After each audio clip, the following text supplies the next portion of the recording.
बारिश का मौसम पूरा है लाडले। ये घटाएं भी छा रही हैं। कुछ बारिश का मौसम हो गया है। तूफान आंधी और बिजली कड़क रही है। देख,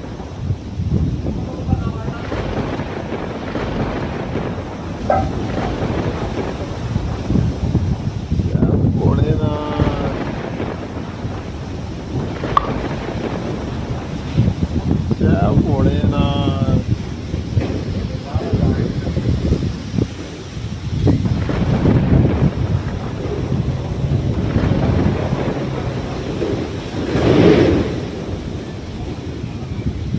जय श्री राम।